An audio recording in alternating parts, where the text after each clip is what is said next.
é evidente que nas suas discussões internas os comunistas se acusam uns aos outros de ser direitistas, de ser fascistas, etc., etc., o que mela um bocado o ambiente e introduz um coeficiente de confusão quase alucinante. Né? Nós podemos ser derrotados por nós mesmos. Né?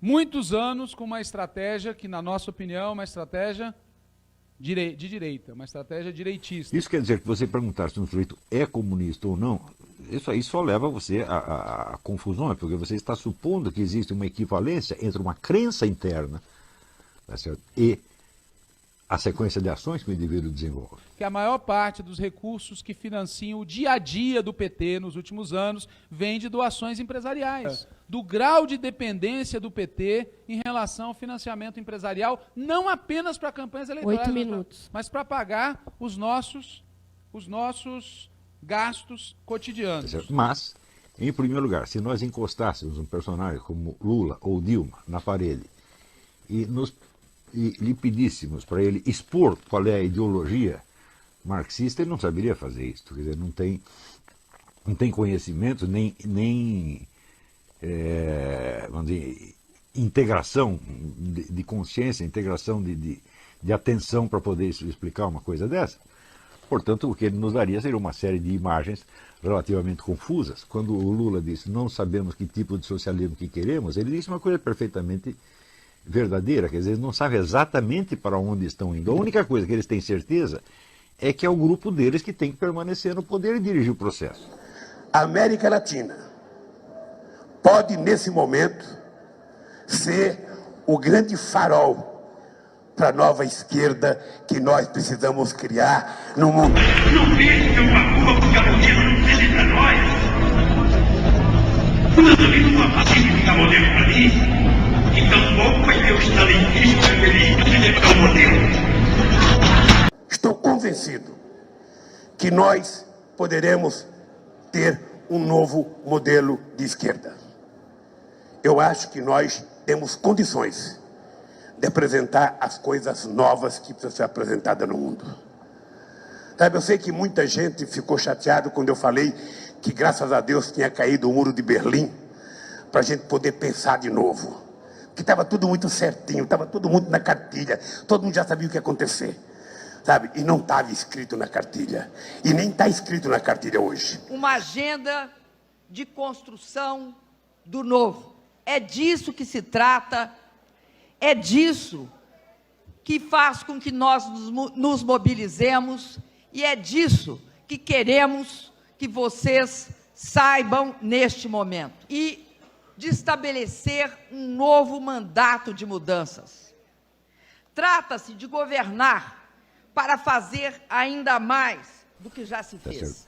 O que esse grupo vai fazer é uma coisa que é tão indefinida que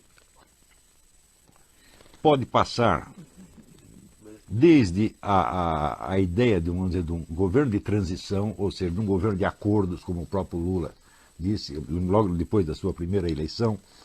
Ele deu uma entrevista à La Nación dizendo que, em função das circunstâncias, eles tinham sido obrigados a fazer aliança com setores social-democratas e até direitistas, mas que isto seria mais tarde jogado fora. O fato é que não foi jogado fora até agora. Está muito difícil jogar fora. E muitas vezes as circunstâncias impõem movimentos táticos para a manutenção do objetivo mais estratégico. Construíram durante anos uma política de conciliação com a direita, construíram durante anos uma política de conciliação com o grande capital, construíram durante anos uma política que privilegiava a luta institucional e criaram uma armadilha da qual não conseguiremos sair a não ser rompendo com essa política. Em 2013, naquele discurso famoso que ela fez, parecia que ia ter um giro, mas se esvaziou depois. Em 2014, no segundo turno, parecia que ia ter um giro, mas se esvaziou depois. Então, se vocês me perguntarem, o Lula tinha realmente a intenção, vamos dizer, de transcender essas alianças e implantar no país um socialismo? Eu não sei e ele também não sabe, né? Não é possível manter uma política de alianças prioritária com a centro-direita. Nós temos que ter uma política de alianças prioritária com setores democráticos e populares.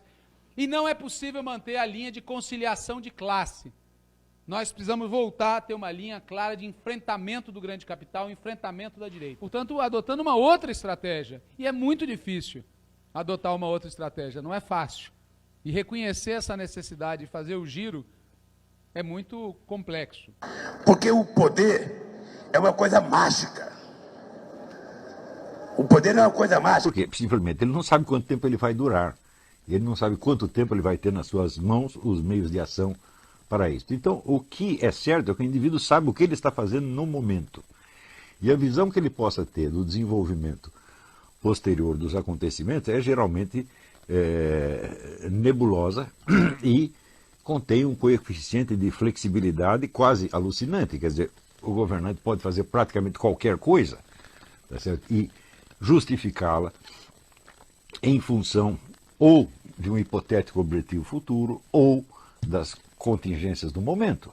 Que nós somos um governo que tem a coragem de realizar ajustes e que faz esses ajustes para dar sustentabilidade, perenidade, continuidade, fazer avançar. E é claro que a ideologia faz parte só da primeira camada, da camada popular. A lógica interna das ações pode ser uma coisa tão alucinantemente diferente da ideologia que um ingênuo vendo de fora pode achar até que aquilo é traição. Nós não mudamos de lado, nós não alteramos os compromissos que temos. Porque resistem a mudar de estratégia. Resistem a mudar a estratégia que tem a aliança com os partidos de centro, a aliança com o grande capital e a institucionalização como sendo a saída para tudo. Resistem a isso.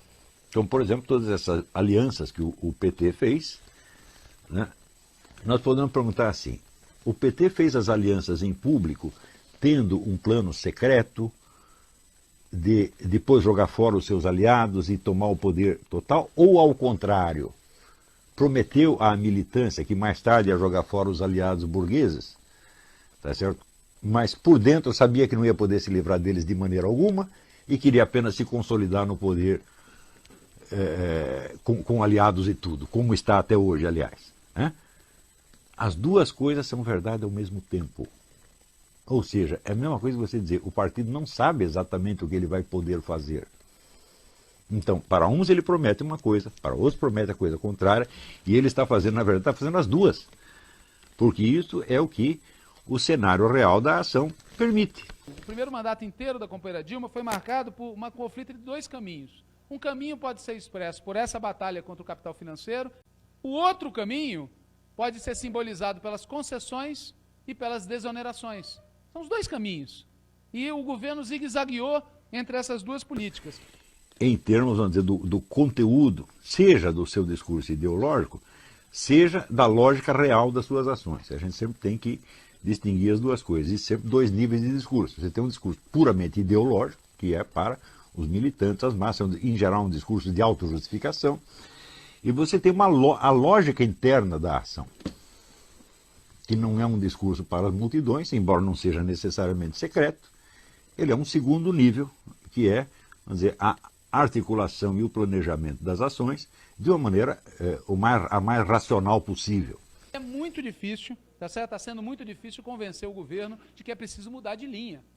Em segundo lugar, o próprio partido, ainda que reconheça retoricamente, como o Bruno e a Ioli falaram ontem, a necessidade de mudar de linha, tem uma imensa dificuldade de traduzir as palavras em ação. O que prevalece sempre? Adiar a solução.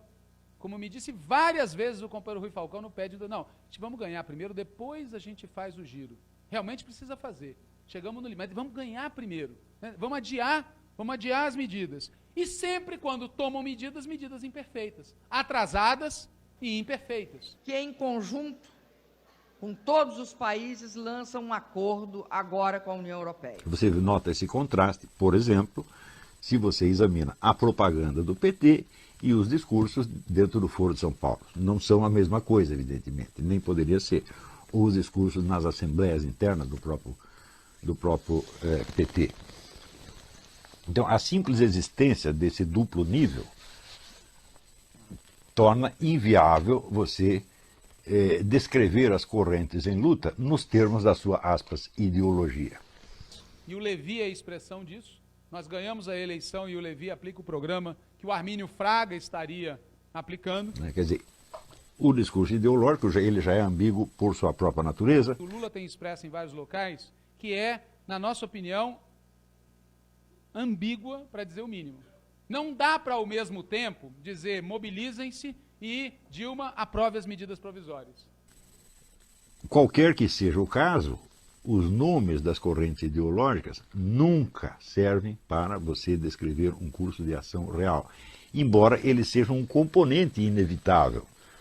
Porque tem gente que, quando a coisa fica um pouco confusa, ele diz, não existe mais esquerda nem direita, não existe mais comunismo. Claro que existe. Eles não são, vamos dizer, os esquemas gerais articuladores da coisa, mas eles são elementos que estão lá presentes. As ideologias não descrevem o panorama real, mas são elementos presentes no panorama real. E, portanto, ainda muito jovens, argentino, uruguaio, brasileiro, chileno, salvadorenho, aragueiro, colombiano, mexicano, guatemalteco, não podem estar no nosso meio, porque morreram tentando concretizar de outra forma, com outras lutas, aquilo que, se Deus quiser, nós iremos transformar em realidade. Até essa complexidade já pode parecer excessiva para determinados interlocutores que estão acostumados. Olha, aqui temos nós com a nossa classe proletária, na qual não tem proletário nenhum, e do outro lado tem a classe burguesa, onde também não tem burguês nenhum, e eu defendo essa ideologia e defendo aquela ideologia. E, evidentemente, quando você faz isso, você cria no seu interlocutor uma irritação, uma raiva. E o indivíduo sente que você o está enganando, porque simplesmente a coisa é mais complexa do que ele tinha imaginado. E, como ele já equacionou tudo em termos de duas ideologias em conflito e me nomeou defensor de uma delas, quando eu começo com a complexidade da coisa, ele só pode achar que eu estou enrolando. Isso já aconteceu 1000 vezes. Tá certo? Mas,